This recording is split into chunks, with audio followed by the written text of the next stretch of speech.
une œuvre d'art, mais ce qu'on montre aussi, la table que montre Renoir, est aussi, d'une certaine manière, un art culinaire.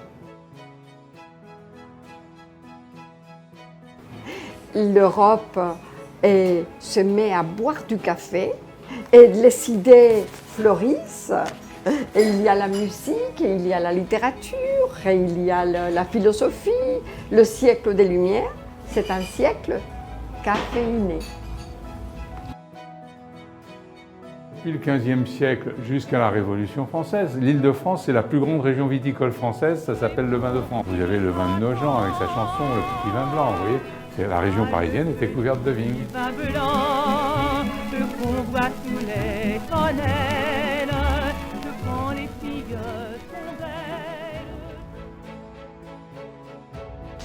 Que l'on voit ici, qui s'appelle l'orgue à parfum, parce que le nez il va mémoriser jusqu'à 1000-1500 essences durant toute sa carrière. Le nez, lui, il va jouer avec les notes, les essences, pour créer une harmonie olfactive, donc une œuvre qui s'appelle le parfum.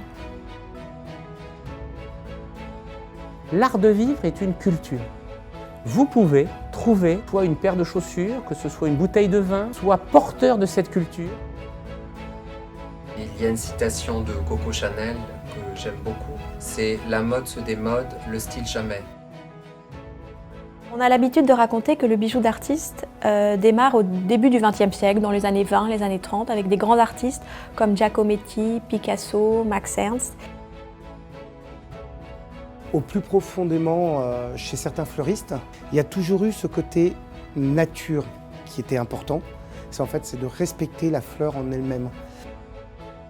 Qu'au Moyen-Âge, tous les éléments de la nature avaient une signification symbolique. Et le cerf, de perdre ses bois tous les ans et de les faire repousser en quelques semaines, c'était en quelque sorte un message que Dieu cherchait à faire passer auprès des hommes.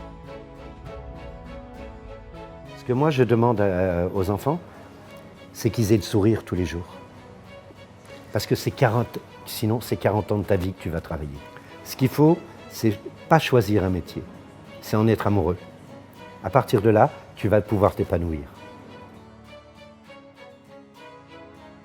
就是巴黎就是一个流动的博物馆。当艺术浸透在生活的角角落落之后，哪怕你只是坐下来在一些长椅上看看花园、看看街景、各种各样的雕塑，你都会觉得是的，我就生活在美之中，启用你所有的感官，来花更多的时间来享受一切，这就是法式生活艺术。